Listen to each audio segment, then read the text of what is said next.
Jesus e seus discípulos chegam à praia. O som das ondas suaves quebrando na areia é como um bálsamo. O cheiro de sal e de redes de pesca molhadas enche o ar. O dia está terminando, mas a história de hoje está apenas começando. A multidão chega. Chegam pescadores limpando suas redes, mulheres voltando com seus cântaros de água, crianças correndo pela areia. Em pouco tempo a praia está lotada. Eles se aglomeram ao redor de Jesus, empurrando, tentando chegar mais perto para ouvir o que ele tem a dizer. Jesus olha para aquela massa de gente. Ele vê a fome em seus olhos, mas também a confusão. Ele sabe que falar diretamente, como fez na sinagoga, só criaria mais barreiras naquele momento. O coração deles, como um solo pisoteado por anos de tradições vazias e expectativas equivocadas, não estava pronto para receber a semente da verdade de forma direta. Ele se vira e vê Pedro e André que foram ajudar amarrando seu barco de pesca. O barco balança suavemente na água, um barco simples de madeira que cheira a peixe e a trabalho duro. Jesus caminha até a beira da água. Pedro, ele diz, sua voz calma, mas clara acima do som das ondas. Posso usar o seu barco? Pedro, sem hesitar, acena com a cabeça. Jesus entra no barco e pede que Pedro o afaste um pouco da margem. E ali algo maravilhoso acontece. O barco de pesca de Pedro se transforma no púlpito mais extraordinário do mundo. A água, com sua acústica natural, carrega a voz de Jesus como um amplificador, e a encosta da praia se torna um anfiteatro perfeito. Jesus se senta no barco, a postura de um mestre. A multidão na praia se aquieta. O sol está quase se pondo, lançando uma luz dourada sobre a cena. O mundo prende a respiração. E então ele começa a falar. Mas ele não diz, o reino de Deus é assim e assado. Ele não diz, a doutrina da salvação é esta. Ele diz, ouçam. E ele começa a contar uma história. Um semeador saiu a semear. A voz de Jesus transporta a todos para um campo na Galiléia. Eles conseguem ver o homem, um homem de pele curtida pelo sol. Ele carrega uma bolsa de couro a tiracolo, cheia de sementes de trigo, douradas como o sol. Ele não é um semeador mesquinho. Ele não planta uma semente de cada vez com medo de desperdiçar.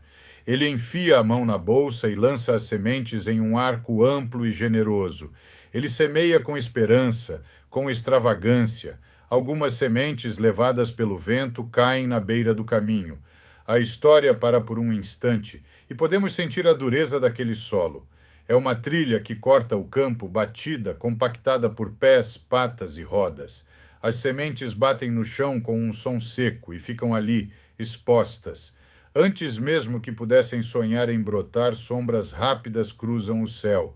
Pássaros com seus olhos atentos descem em um piscar de olhos e, sem cerimônia, devoram cada uma delas. A esperança, ali, durou apenas um instante. O semeador continua. Seu braço se move em um ritmo constante.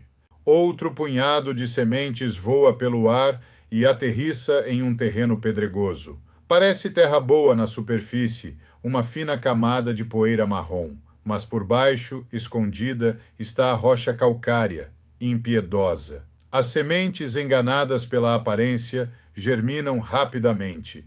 Pequenos brotos verdes surgem, cheios de vida. A multidão na praia talvez sorria. Ah, essa vai vingar! Mas a alegria é curta. O sol do meio-dia, que deveria fortalecer a planta, torna-se seu carrasco. Os pequenos brotos, sem ter para onde aprofundar suas raízes em busca de água, começam a murchar.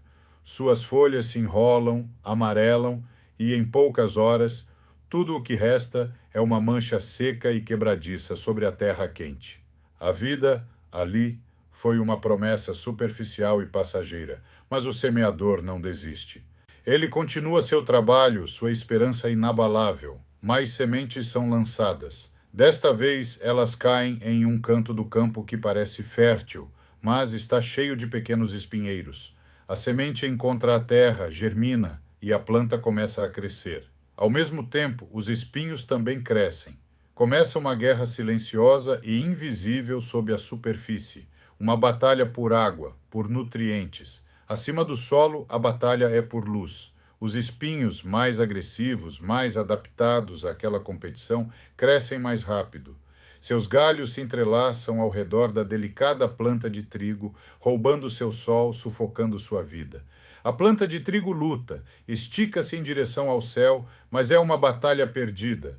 Ela se torna fraca, pálida e no final não produz um único grão.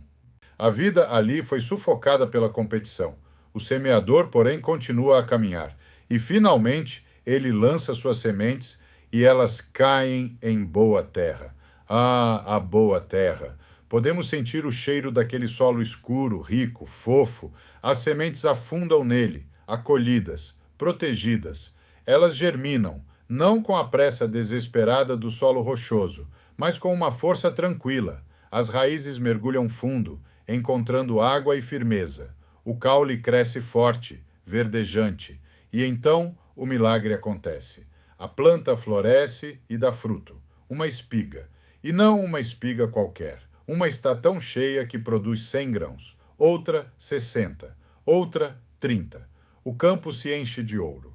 O trabalho do semeador, sua esperança, sua generosidade, finalmente encontram seu propósito. A vida ali explodiu em abundância. Jesus termina da história. Ele olha para a multidão e sua voz ecoa sobre a água. Aquele que tem ouvidos para ouvir, ouça. A multidão começa a se dispersar. Alguns coçam a cabeça, confusos. O que ele quis dizer com isso? É só uma história sobre agricultura? Outros dão de ombros e voltam para suas casas, a história já esquecida. Mas os 12 e alguns outros que o seguiam mais de perto permanecem. Seus corações estão inquietos. Mais tarde, naquela noite, talvez ao redor de uma fogueira na praia ou de volta a casa em Cafarnaum, eles se aproximam de Jesus. O silêncio é quebrado por Pedro, sempre o primeiro a falar. Mestre, ele diz, sua voz uma mistura de confusão e frustração. Nós vimos os rostos deles, eles não entenderam nada. Por que você não fala mais claramente com eles? Por que essas histórias, esses enigmas? João acrescenta mais suavemente. Sua palavra é vida, Rabi. Por que escondê-la? Jesus olha para seus amigos. Seus olhos brilham à luz do fogo. Ele não os repreende. Ele os convida a entrar em um segredo. A vocês, ele diz, e há um carinho em sua voz, foi dado o privilégio de conhecer os segredos do reino dos céus, mas a eles não. É um ato de misericórdia, Pedro. O coração deles está endurecido. Se eu lhes mostrasse o sol do meio-dia, eles ficariam cegos para sempre, e a culpa seria ainda maior. Então eu lhes dou a luz do amanhecer, uma luz suave, velada em uma história, uma luz que não cega, mas que convida. Vocês são abençoados, ele conclui, e seu olhar passa por cada um deles, porque vocês estão vendo o que profetas e reis sonharam em ver. Agora ouçam vocês o significado da história do semeador e ouçam também como essa história se repete todos os dias no mundo em que vocês vivem e no mundo que virá. E então Jesus os leva de volta ao campo, mas desta vez ele lhes mostra o que está por trás do cenário, tecendo o passado, o presente e o futuro em uma única tapeçaria. O semeador sou eu. A semente é a palavra do reino, a minha própria vida que eu ofereço. Lembram-se do caminho duro? Ele pergunta. Aquilo é o coração que ouve, mas não entende, pois está pisoteado. Naquela época eram as tradições vazias, o orgulho religioso, a certeza de que já sabiam tudo. Hoje o caminho é diferente, mas igualmente duro. É o caminho da distração constante. A semente da palavra é lançada em um culto, em uma canção, em uma conversa, mas o coração é uma avenida movimentada. Antes que a semente possa assentar, o celular vibra, uma notificação, um e-mail urgente, a preocupação com o boleto que vence amanhã. As aves, o maligno, hoje usam uniformes modernos. Elas são o próximo vídeo viral, a próxima notícia chocante, a próxima tarefa na sua lista de afazeres. Elas vêm e roubam a palavra, e você nem percebe que ela esteve ali. O solo do seu coração é bom, mas ele está sendo compactado pelo tráfego incessante de informação e pela falta de silêncio. E o terreno pedregoso? Ele continua, e sua voz se torna mais séria. É o coração que se emociona facilmente. Naquela época, era a multidão que me seguia pelos pães e peixes que se empolgava com os milagres. Hoje é a cultura do evento. A pessoa vai a um retiro, a uma conferência, a um show e se sente nas nuvens. Chora, levanta as mãos, faz uma promessa a Deus. A semente brota rápido, mas por baixo da fina camada de emoção há uma rocha, a rocha do medo do sacrifício, a rocha do eu quero as bênçãos de Deus, mas não o compromisso.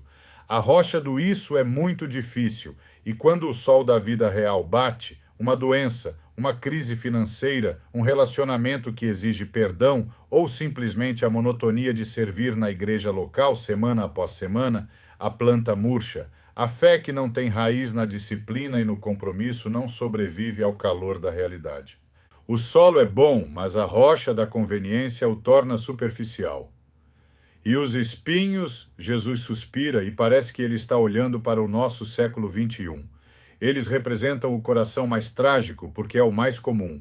É um solo fértil, mas dividido. A semente cresce, mas os espinhos da ansiedade e da ambição crescem junto. Naquela época eram as preocupações com a colheita, com os impostos romanos. Hoje, os espinhos são mais sofisticados. É a ansiedade sobre o futuro dos seus filhos. É a pressão para ter uma carreira de sucesso, para comprar a casa própria, para manter um certo padrão de vida. É a busca incessante por segurança, por reconhecimento, por mais. A sua agenda é um emaranhado de espinhos. Sua mente é um campo de batalha entre a confiança em Deus e o IC. E esses espinhos, essa competição constante por sua energia, seu tempo e sua devoção, sufocam a palavra. Você se torna uma pessoa boa, honesta, que acredita em Deus, mas que não dá fruto. Você está tão ocupado tentando garantir a sua vida que se esquece de vivê-la com aquele que é a vida. O solo é bom, mas a competição com os ídolos modernos o torna estéril. Ele faz uma pausa e olha para eles com uma intensidade que atravessa a alma. Mas vocês são a boa terra. Não porque são perfeitos, não porque são melhores que os outros, mas porque, pela graça de Deus, o campo de seus corações está, neste momento, livre desses obstáculos. Vocês ouviram a palavra e vocês a acolheram. Vocês a estão entendendo pouco a pouco. E é por isso que vocês estão aqui comigo esta noite. A responsabilidade de vocês, Jesus diz, e sua voz é firme, mas cheia de amor, não era se tornar a boa terra. Vocês já são. A responsabilidade de vocês agora é frutificar. É permitir que a minha vida em vocês cresça tão forte que produza uma colheita que alimentará o mundo. Ser boa terra não é um estado passivo, é uma vocação ativa, é um trabalho de jardinagem diário. A responsabilidade de vocês é guardar o caminho, intencionalmente criar momentos de silêncio, desligar o celular, dizer não ao tráfego constante de distrações para que a palavra possa assentar e ser compreendida, proteger a entrada do seu coração, remover as rochas. Quando sentirem a dureza do medo do compromisso, quando a preguiça espiritual quiser se instalar, vocês devem, com a minha ajuda, usar a alavanca da oração e da comunidade para remover essas pedras. Aprofundem-se na palavra, mesmo quando não sentirem vontade.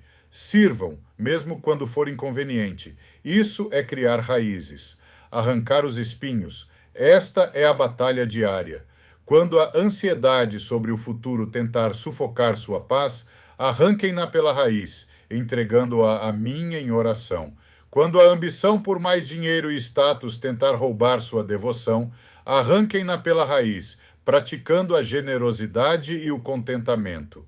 Vocês precisam escolher ativamente a quem o solo do seu coração vai nutrir, a mim ou aos espinhos. Os dois não podem coexistir. Lembrem-se, ele conclui, o fruto não vem do esforço de vocês. O fruto é a minha vida se manifestando através de vocês. Mas o jardineiro responsável por manter o campo limpo, são vocês. Naquela noite os discípulos não dormiram direito. As palavras do Mestre ecoavam em suas mentes. Eles não eram apenas seguidores, eles eram um campo, um jardim sagrado onde a semente mais preciosa do universo havia sido plantada. Eles entenderam que sua jornada não era sobre tentar ser bom o suficiente, era sobre zelar pelo ambiente de seus corações, era sobre vigiar, guardar, remover e arrancar. A história que Jesus contou naquele dia, à beira do mar, terminou.